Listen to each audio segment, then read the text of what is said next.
Ang aking pangalan ay Nadia Reyes. Ako ay 29 taong gulang. At noong umaga ng aking kasal, akala ko ang pinakamahirap na desisyon na nagawa ko na ay ang pagtanggi na pirmahan ang dokumentong inilagay ng ama ko sa harap ko 3 gabi bago iyon. Mali ako. Sinampal ako ng tatay ko sa mukha sa mismong kasal ko. Natahimik ang buong silid. Bago pa ako makareaksyon, ang asawa kong piloto ng hukbong dagat ay tumayo sa pagitan namin at mahinahong nagsabi, "Nagawa mo na ang pinakamalaking pagkakamali sa buhay mo." Nanigas ang tatay ko nang makita kung sino ang papalapit sa kanya. Ang hindi alam ng mga bisita ay hindi naman talaga tungkol sa kasal ang sampal. Tungkol ito sa isang waterfront na ari-arian na nagkakahalaga ng milyon-milyon. Isang set ng appraisal documents na natuklasan ko 2 linggo bago at isang pirma na desperadong kailangan ng ama ko bago ang Lunes ng umaga. Buong panahon ng aming engagement, paulit-ulit niyang sinasabi na ang loyalty sa pamilya ay nangangahulugang tiwala. Natutunan ko na sa kanyang bokabularyo, ang tiwala ay ang pagpirma ng anumang ilalagay niya sa harap ko nang hindi nagtatanong. Noong umagang iyon, ilang minuto bago ang seremonya, hinagip niya ako sa labas ng bridal room at bumulong, "May oras ka pa para ayusin ito." Sinabi kong hindi nagbago ang sagot ko. Ngumiti siya, inayos ang kanyang cufflinks, at umalis na parang walang nangyari. 30 minuto ang lumipas, nakatayo sa harap ng mahigit 100 bisita, muli niyang hiniling ang sagot. Sabi ko hindi. Gumalaw ang kamay niya bago pa naintindihan ng sinuman ang nangyayari. Pero ang taong tumatawid sa aisle palapit sa amin ay eksaktong naintindihan kung bakit ang sandaling iyon ay nagbago ng higit pa sa aking kasal. Bago ko sabihin kung ano ang sinabi ng ama ko pagkatapos at kung bakit sa huli ay nawala sa kanya ang mismong bagay na sinusubukan niyang protektahan, sabihin mo sa akin kung anong oras na diyan sa'yo at saan ka nanonood. Gusto kong makita kung gaano kalayo ang abot ng kwentong ito. Ang pangalan ng asawa ko ay Ethan Cruz. Siya ay dating lumilipad ng jet para sa Philippine Air Force at karaniwang siya ang pinakakalmadong tao sa anumang silid. Kaya marahil mas natakot ang ama ko sa reaksyon niya kaysa kung siya ay sumigaw. Hindi siya hinawakan ni Ethan. Simpleng tumayo siya sa pagitan namin, tiningnan ng diretso sa mata at sinabi, "Nagawa mo na ang pinakamalaking pagkakamali sa buhay mo." Nagsimulang sumagot ang ama kong si Grant Reyes pero nagbago ang ekspresyon niya. Papalapit sa amin si Margaret Villanueva, isang 62 taong gulang na investment executive na kontrolado ang financing committee sa likod ng Harbor Point, ang pinakamalaking development project na sinubukan ng kumpanya ng ama ko. Inanyayahan siya dahil ang yumaong asawa niya ay kasama ng ama ni Ethan at kilala na niya ang pamilya ni Ethan ng matagal. Wala niyang alam ang ama ko hanggang tumigil siya sa tabi ko at tahimik na nagtanong, "Nadia, gusto mo ba siyang alisin?" Mahalaga ang tanong na iyon. Sanay si Grant Reyes na kontrolin ang silid. Sa loob ng 30 taon, itinayo niya ang Reyes Coastal Development bilang isa sa mga pinakakilalang private developer sa baybayin ng Batangas. Nag-restore siya ng mga makasaysayang gusali, nag-develop ng boutique hotels, lumilitaw sa charity dinners, at mahilig ipaalala sa mga tao na ang pangalang Reyes ay nangangahulugang integridad. Ang Harbor Point ay dapat maging kanyang legacy, isang 7 bilyong waterfront hotel, retail, at marina development na maglalagay sa kumpanya niya sa ibang liga. May isang problema lang, bahagi ng land package ay isang makitid pero strategically important na parcel na iniwan ng yumaong tiyak ko ng joint sa ama ko at sa akin. Kung wala ang consent ko, hindi maaaring i-pledge ng kumpanya ang buong site bilang collateral. 3 linggo bago ang kasal, iniharap sa akin ni Grant ang tinawag niyang routine ownership confirmation. Dahil ako ay commercial property appraiser, talagang binabasa ko ang financial documents bago pirmahan. Nakabaon sa tila hindi nakakasakit na wika ang authorization na nagpapahintulot sa Reyes Coastal Development na i-encumber ang interest ko sa property para sa Harbor Point loan. Tinanggihan ko. 2 araw pagkatapos, isang junior analyst sa project ang nagpadala sa akin ng valuation package ng hindi sinasadya. Agad kong napansin ang mas masama.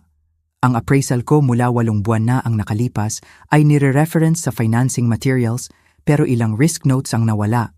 Ang flood exposure ay pinalambot, ang renovation contingencies ay binawasan, at ang wikang nagsasaad ng karagdagang environmental review ay tuluyang nawala. Nasa report pa rin ang pangalan ko. Hindi ko kailanman inaprubahan ang mga pagbabagong iyon. Tinanong ko ang ama ko tungkol dito. Sabi niya dramatiko raw ako.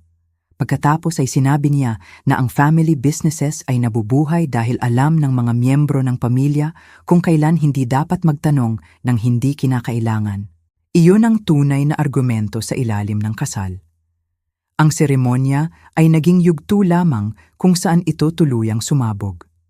Tumingin si Margaret mula sa akin papunta kay Grant at nagtanong, "May kinalaman ba ito sa Harbor Point?" Humigpit ang mukha niya. Noon lumitaw ang nakababatang kapatid kong si Claire Reyes sa tabi niya. Lagi siyang nagtatanggol sa ama namin, pero hindi dahil tanga o walang puso. Siya ang communications director ng Reyes Coastal Development. Ang sweldo niya, apartment, health insurance, profesional na reputasyon at halos lahat ng mahalagang koneksyon niya ay galing sa kanya. Nang hamunin ko si Grant, hindi lang anak ang narinig ni Claire na humahamon sa ama. Narinig niya ang posibleng pagbagsak ng tanging profesional na mundo na kilala niya. "Pwede ba nating huwag gawin ito dito?" Bulong niya. Tiningnan ko siya at tinanong ang tanong na iniiwasan ko ng mga taon. Kung ang pagiging pamilya ay nangangahulugang manahimik kapag may mali, ano ba talaga ang pinoprotektahan natin? Hindi makasagot si Claire. Si Grant, "Oo, pinoprotektahan mo ang mga taong nagtayo ng buhay mo," sabi niya. Pagkatapos ay tumingin siya kay Margaret. Pribadong alitan ng pamilya ito. Hindi nagbago ang ekspresyon ni Margaret. "Ginawa mo itong pampubliko nang itaas mo ang kamay mo sa harap ng 100 saksi. Sa unang pagkakataon noong araw na iyon, nakita ko ang ama ko na naintindihan na hindi niya makokontrol kung paano ikukuwento ang kwento. Hindi namin itinuloy agad ang seremonya. Humiling si Ethan sa officiant na bigyan kami ng ilang minuto at ilang bisita ang lumipat sa courtyard habang desperadong sinusubukan ng wedding coordinator na pakitang kayang pangasiwaan pa ang sitwasyon. Pumasok ako sa side room kasama sina Ethan at Claire. Nanatili si Margaret sa labas, nakikipag-usap sa 2 miyembro ng kanyang investment team na dumalo rin sa kasal. Isinara ni Claire ang pinto at humarap sa akin. "Naiintindihan mo ba ang ginagawa mo?" tanong niya. Halos tumawa ako dahil paulit-ulit kong narinig ang pangungusap na yon mula sa ama ko kaya tila nire-rehearse. Tinanggihan kong isuko ang property ko. Sabi ko, iyon ang ginagawa ko. Ibinaon ni Claire ang boses. Mas malaki ito kaysa doon. Kinuha niya ang phone sa purse. Binuksan ang email na natanggap niya 4 na araw ang nakalipas. Ang subject line ay Harbor Point Closing Package Final Authorization. Nakalakip ang PDF na may signature page na may buong legal name ko sa ilalim. Blanko pa ang signature field, pero ang kasamang email mula sa Chief Operating Officer ng ama ko ay nagsasabing inaasahan ni GB na maresolba ang family authorization bago ang Lunes. Magpatuloy sa assumption na isasama ang Reyes parcel. Tinitigan ko si Claire. Alam mo? Mabilis niyang iniling ang ulo. Alam kong akala ni Dad na pipirma ka rin sa huli. Hindi ko alam na binago ang appraisal mo hanggang kahapon. Pagkatapos ay ipinakita niya ang iba pa. Habang naghahanda siya ng investor communications, napansin niyang inilalarawan ng internal presentation ang valuation ko bilang fully supportive of current assumptions. Sapat ang alam ni Claire sa trabaho ko para maintindihan na hindi ako gagamit ng ganong absolutong wika. Hinamon niya si Grant noong gabi bago ang kasal. Sinabihan siya nito na huwag makialam. Pagkatapos ay ipinaalala na ang kumpanya ang nagbabayad ng mortgage sa kondo niya sa pamamagitan ng executive housing benefit at iminungkahi niyang pag-isipan mabuti kung saan nakaugat ang loyalty niya. Biglang naiiba ang itsura ng mga tao ng pagtatanggol ni Claire sa kanya. Nakinabang siya sa kontrol niya. Oo, pero natatakot din siya sa mangyayari kapag nawala ang suporta. "Bakit hindi mo sinabi sa akin kagabi?" tanong ko. Puno ang mata niya, pero hindi siya umiyak. Kasi paulit-ulit kong sinasabi sa sarili ko na aayusin niya. Akala ko kung pipirma ka sa ownership consent, maayos na ang iba mamaya. At kung hindi, tumingin si Claire sa pinto.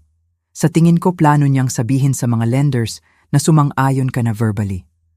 Halos hindi nagsalita si Ethan, pero ngayon ay sumandig siya pasulong. Nadia, isave mo ang lahat. Walang revenge speech, walang dramatic promise. Isa iyon sa mga dahilan kung bakit nagtitiwala ako sa kanya. Naiintindihan niya na ang pinakamalakas na tugon sa intimidation ay madalas ang documentation. I-forward ko ang email ni Claire sa personal account ko at sinave ang attachments. Pagkatapos ay binuksan ko ang original appraisal sa professional archive ko at ikinumpara line by line sa investor version. Hindi subtle ang mga pagkakaiba kapag alam mo kung saan titingin. 7 material risk references ang binago o tinanggal. Nakalakip pa rin ang certification page ko. Taon-taon sinasabi ng ama ko na masyadong maingat, masyadong technical, masyadong obsessed sa detalye ang career ko.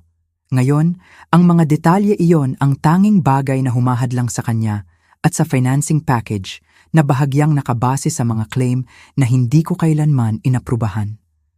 Naupo si Claire sa tabi ko at bumulong, kung lumabas ito, maaaring mawala kay Dad ang Harbor Point. Tiningnan ko siya. Bakit parang ako ang gumawa ng problema? Ang tanong na iyon, ang sa wakas ay nakabasag ng isang bagay sa kanya. Tinakpan niya ang mukha sandali at sinabi, kasi mas madaling sisihin ka kaysa aminin na siya ang may kasalanan. Nang lumabas kami sa silid, naghihintay ang ama ko. Inutusan niya si Claire na sumama sa kanya. Hindi gumalaw si Claire. Tiningnan niya ako at sinabi, akala mo panalo ka kasi napahiya mo ako ngayon? Sumagot ako, hindi. Sa tingin ko naniniwala ka pa rin na tungkol ito sa kahihiyan. Lumapit siya at ibinao ng boses. Kung ipapadala mo ang mga dokumentong iyon kahit saan, pagsisisihan mo. Lumipat si Ethan sa tabi ko pero itinaas ko ang kamay. Gusto kong marinig ni Grant ang sagot mula sa akin. Hindi na ako nagdedesisyon batay sa takot. Pagkatapos ay lumapit si Margaret na may hawak na phone.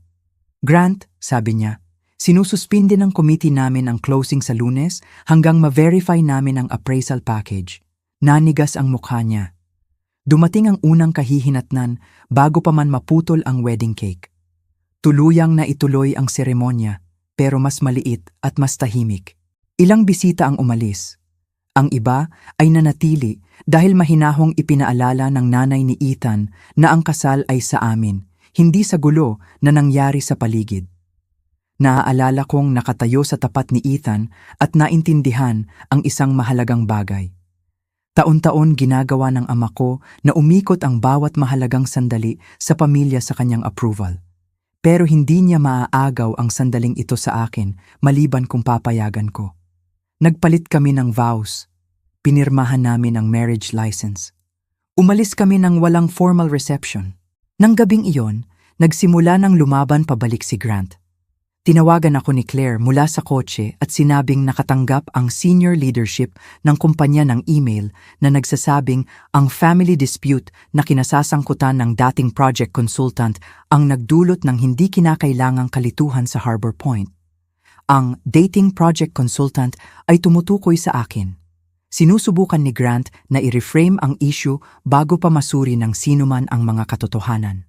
Kinabukasan, may tumawag na public relations consultant at nagtanong kung gusto kong magbigay ng statement tungkol sa mga claim na ang personal na alitan ay nakakasagabal sa malaking lokal na investment.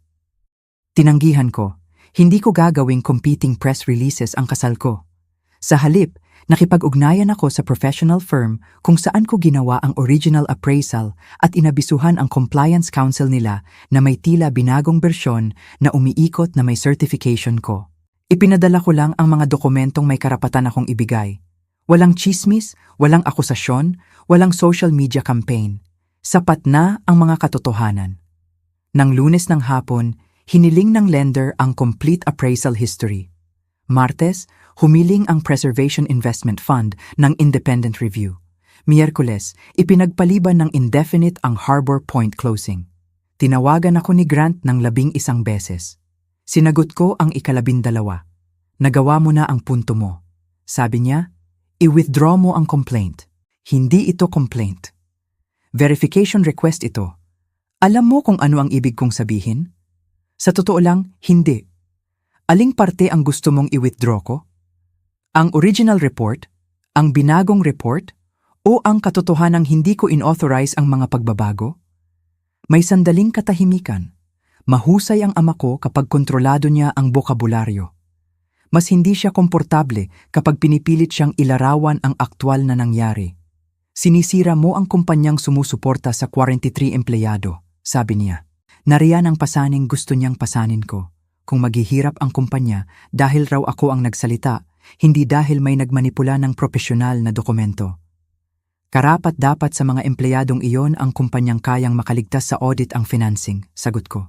Natahimik siya, pagkatapos ay sinubukan ng ibang anggulo. Mawawala ang lahat kay Claire dahil sa iyo. Isinara ko ang mga mata. Sandali, bumalik ang lumang instinct, ayusin, protektahan ang lahat. Ibigay ang gusto niya. Si Ethan, nakaupo sa kabilang dulo ng kitchen table, hindi nagsalita. Pinagmamasdan lang ako. Naintindihan ko ang pagkakaiba ng suporta at kontrol. Naniniwala si Ethan na kaya kong gumawa ng sarili kong desisyon. Naniniwala si Grant na ang pagmamahal ay nagbibigay sa kanya ng karapatang gawin ito para sa akin. Kung may mawawala kay Claire dahil tumanggi siyang makilahok dito, ang desisyong iyon ay sa iyo, sabi ko. Binaba niya ang tawag. Kinabukasan, tinanggal niya si Claire, hindi opisyal dahil tumulong sa akin. Restructuring ang nakalagay sa termination letter. Na-disable ang company email niya bago pa siya makarating sa opisina. Kinansela ang housing benefit pagkalipas ng 30 araw. Inasahan ni Grant na babalik si Claire sa kanya. Sa halip, dumating si Claire sa bahay ko na may 2 kahon ng personal belongings at ang unang tunay na galit na ekspresyon na nakita ko sa kanyang mukha. Sinabi niya sa akin na ikaw ang may gawa nito sa akin, sabi niya. At nagtanong ako. Ibinalibag niya ang mga kahon sa tabi ng pinto. Mga 10 minuto, naniwala ako sa kanya. Pagkatapos ay inabot niya sa akin ang flash drive na may mga file lang na legal niyang pinanatili mula sa sarili niyang communications records at sinabi, pagkatapos noon ay nagsimula akong maalala ang bawat pagkakataon na pinagbintangan niya kami sa isa para sa mga desisyon niya. Iyon ang sandali nang ang conflict ng pamilya namin ay tumigil sa pagiging Nadia laban kay Grant. Sa unang pagkakataon, nakita ni Claire ang sistema mismo. 6 na linggo ang independent review at sa panahong iyon, umikot ang ama ko sa halos bawat estratehiyang nakita ko sa kanya sa buong buhay ko. Una ang galit, pagkatapos ang katahimikan, pagkatapos ang nostalgia. Pagkatapos, nang hindi gumana ang mga iyon, sinubukan niya ang obligation. Pinadalhan niya ako ng litrato mula sa graduation ko sa kolehiyo na may handwritten note na nagsasabing, alalahanin mo kung sino ang unang naniwala sa iyo. Ilang minuto akong nakaupo sa kitchen table na nakatitig dito, nararamdaman ang lumang guilt na tila automatikong bumabalik.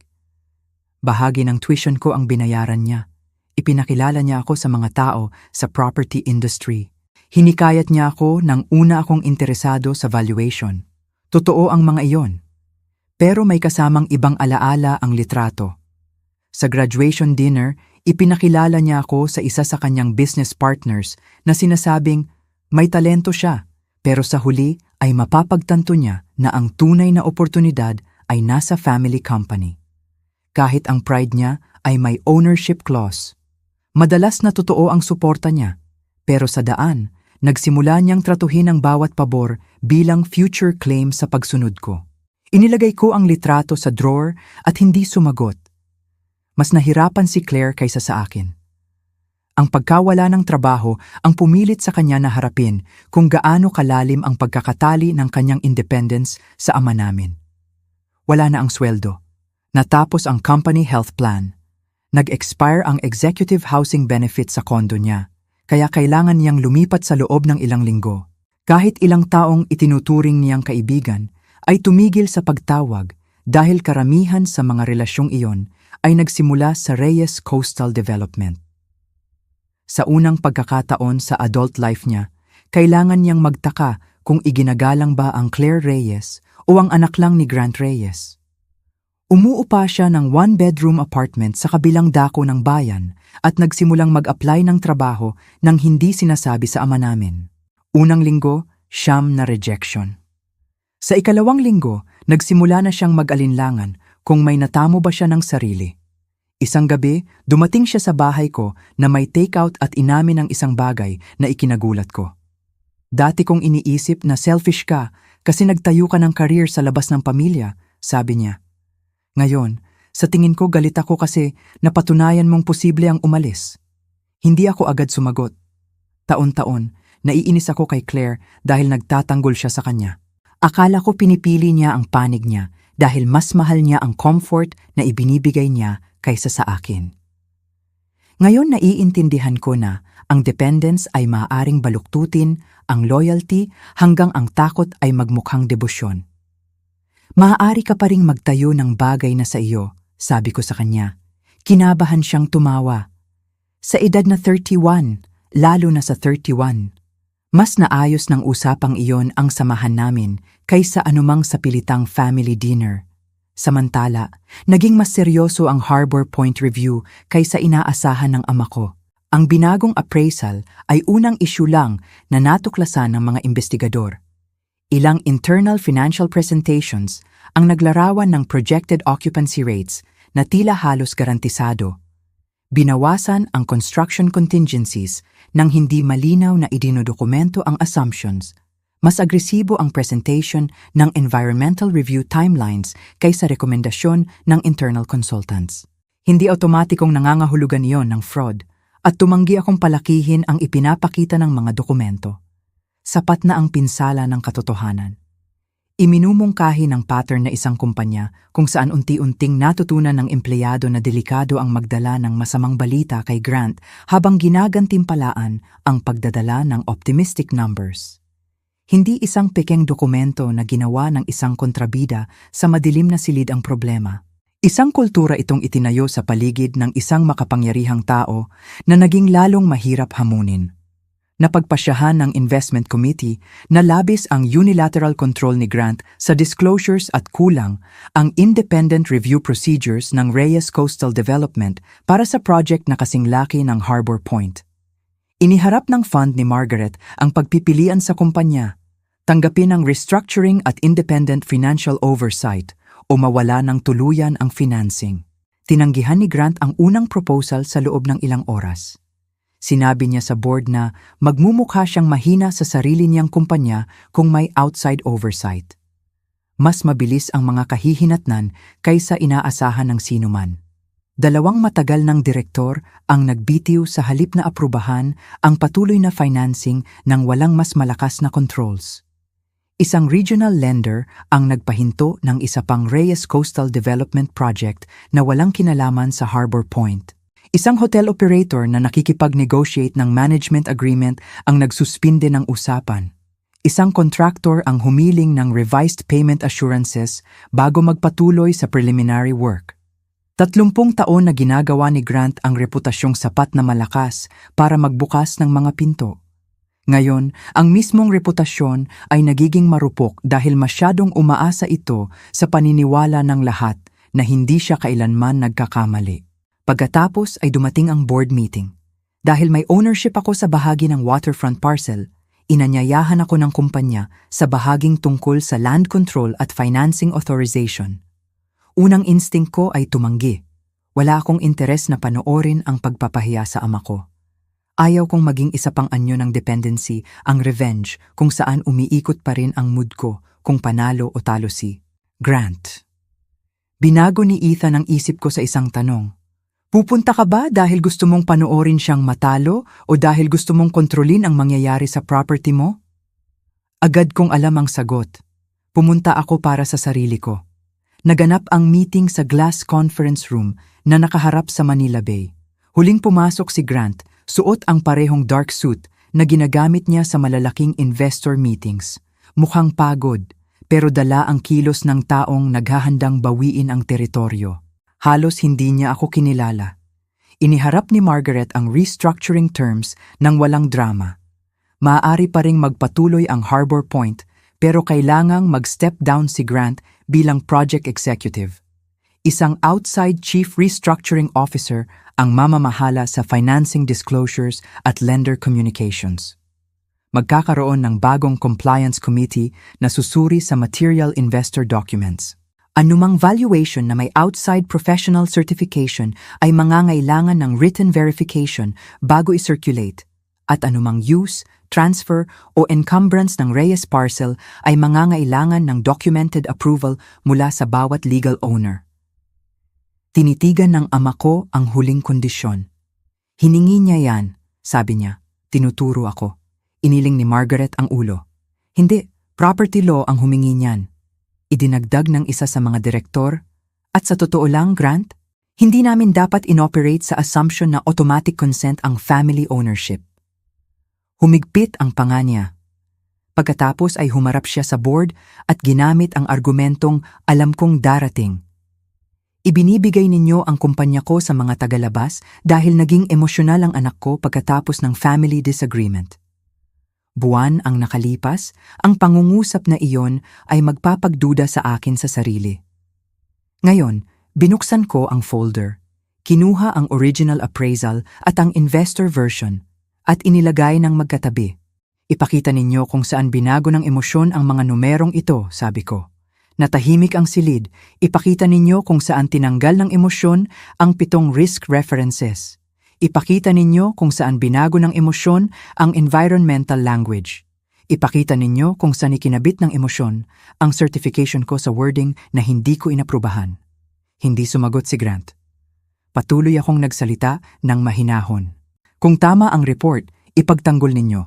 Kung wasto ang proseso, ipaliwanag ninyo. Pero huwag ninyo akong gamitin bilang paliwanag sa mga desisyong hindi ko ginawa.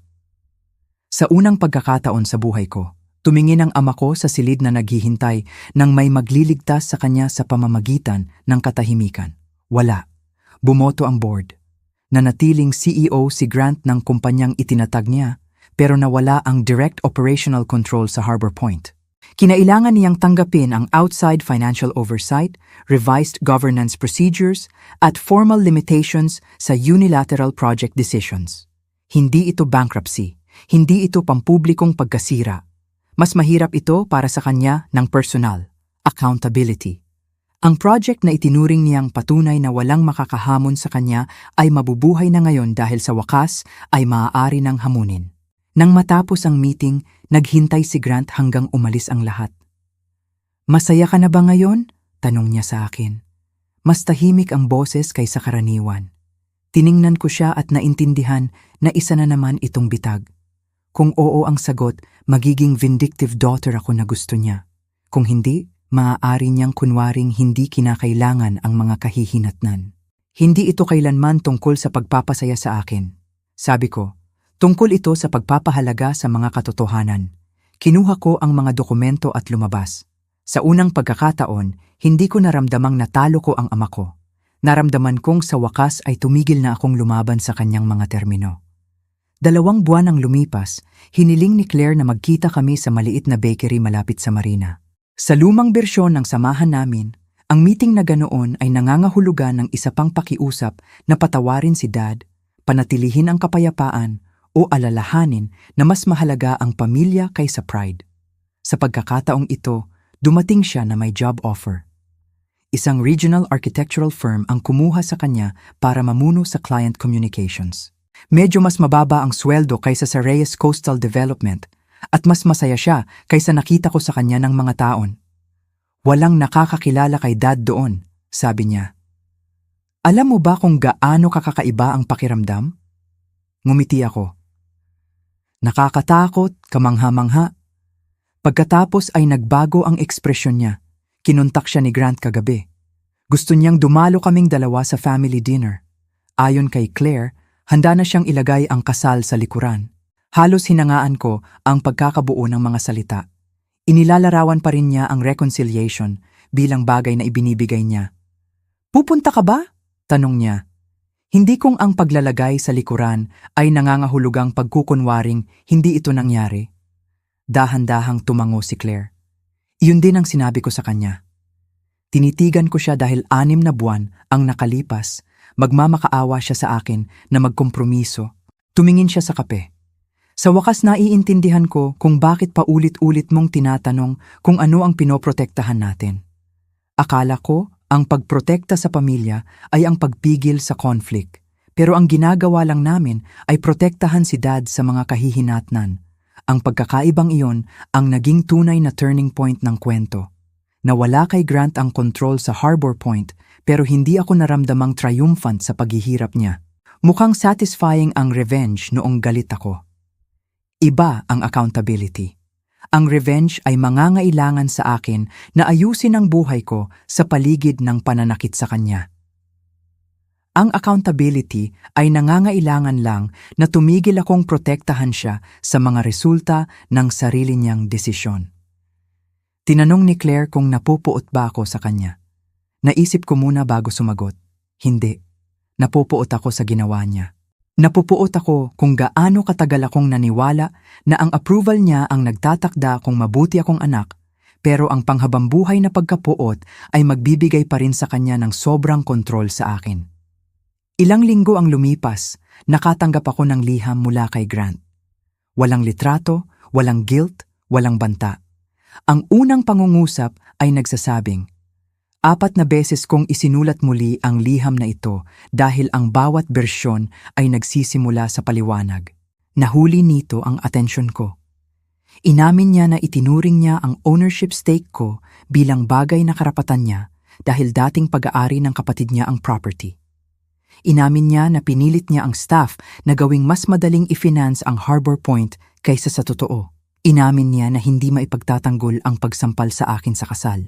Pagkatapos ay dumating ang pangungusap na hinihintay ko sa buong buhay ko. Hindi mo responsibilidad na protektahan ako sa mga kahihinatnan. Hindi ko agad pinatawad. Ang apology ay impormasyon, hindi reset button. Sumagot ako na handa akong makipagkita sa kanya na kasama si Claire, pero sa ilalim lang ng 3 kondisyon. Walang usapan tungkol sa paglilipat ng property ko. Walang kritisismo sa kasal ko, at walang pagtatangkang sisihin ang ibang tao sa mga desisyon niya. Kung may malabag na hangganan, aalis ako. Sumang-ayon siya. Sa hapunan, mukhang mas matanda si Grant. Sa unang pagkakataon, hindi siya umupo sa ulo ng mesa. Walang nagplano nito, nangyari lang. Sa kalagitnaan ng pagkain, nagsimula siyang magsabi, "Pinilit lang kita kasi," pagkatapos ay huminto. Hindi. Iyon na naman ang paliwanag. Tuminginan kami ni Claire. Maliit na sandali, pero mas mahalaga ito sa akin kaysa panoorin siyang matalo sa board vote. Ang pagkawala ng kapangyarihan, ang pumilit sa ama ko na harapin ang bagay na hindi kailanman matagumpay na naituro ng pamilya namin. Ang paggalang ay hindi pareho ng pagsunod. 1 taon pagkatapos ng kasal ko, sa wakas ay nagsimula ang groundbreaking ng Harbor Point sa ilalim ng bagong oversight structure. Dumalo ang ama ko sa seremonya pero hindi siya ang nagbigay ng keynote speech. Si Margaret. Wala ang pangalan ko sa promotional materials, eksaktong gaya ng hiniling ko. Wala akong interes na maging sikat dahil sa family scandal. Gusto kong manatiling trabaho ko ang profesional kong gawain. Nabuhay ang Reyes Coastal Development. Maaaring ituring ng ilan na hindi sapat ang parusa. Gusto nila ang kontrabida na bangkarote, inabandon, at pampublikong winasak. Pero nagturo sa akin ang buhay ng mas kapaki-pakinabang. Ang kahihinatnang nagbago kay Grant Reyes ay hindi ang pagkawala ng bawat piso niya.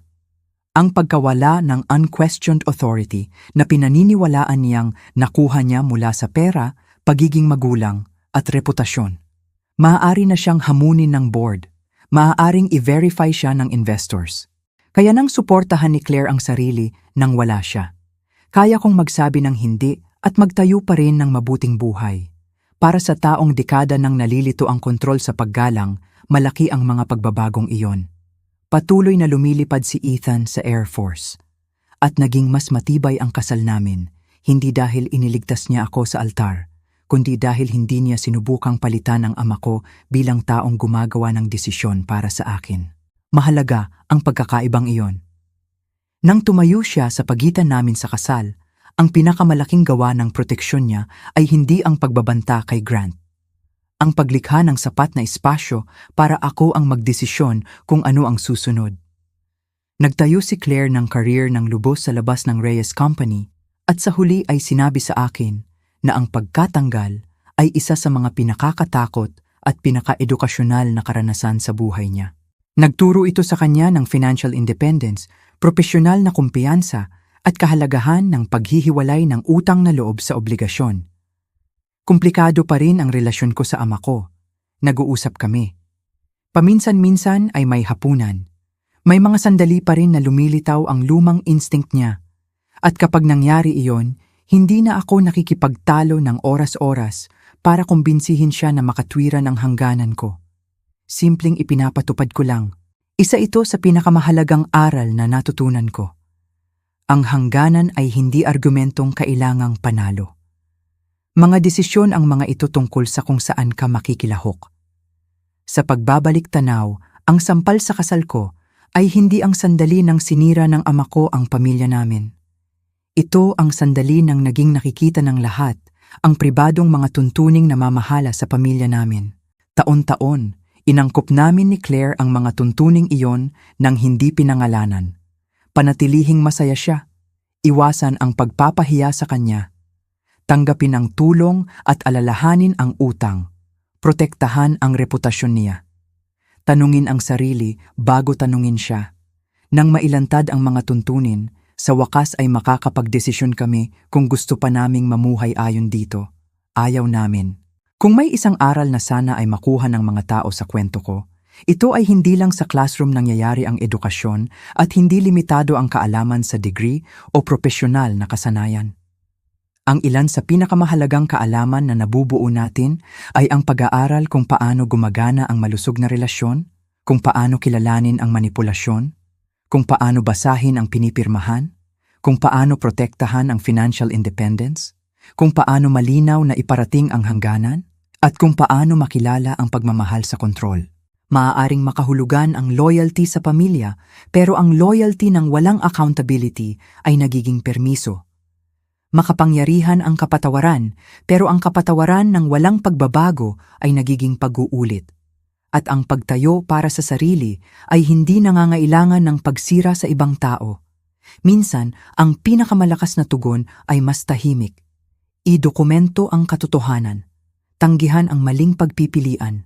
Hayaan ang mga tao na maranasan ang mga kahihinatnan ng sarili nilang desisyon. Panatilihin ang integridad mo kapag nawawala ang sa iba. Dating pinaniniwalaan ng ama ko na ang pinakamalaking pagkakamali niya ay ang pagpapadepende sa Harbor Point sa pirma ko. Mali siya. Ang pinakamalaking pagkakamali niya ay nangyari sa kasal ko, eksaktong gaya ng sinabi ni Ethan. Hindi lang dahil sinampal niya ako sa harap ng silid na puno ng saksi. Dahil sa isang hindi kontroladong segundo, ipinakita niya sa lahat ang mismong bersyon ng sarili na taon-taon naming sinasabihan ni Claire na protektahan. Pagkatapos noon, hindi na kayang gawin ng katahimikan ang trabaho para sa kanya. At nang naintindihan kong hindi ko kailanman responsibilidad na panatilihin ang imahe ng iba sa gastos ng sarili kong dignidad, tumigil na akong subukang makuha ang approval ng ama ko. Nagsimula akong magtayo ng mas mahalagang bagay, isang buhay kung saan sa wakas ay may bigat ang sarili kong boses. Pinahahalagahan namin ang pananatili ninyo sa kwento mula simula hanggang katapusan. Ang video na ito ay ganap na katang-isip at inilaan lamang para sa edukasyon, libangan at dramatic storytelling.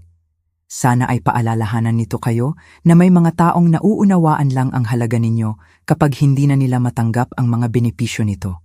Ang huli nilang pagkakatanto ay hindi nangangailangan na muling buksan ninyo ang pintong isinara ninyo para sa sarili ninyong kaligtasan.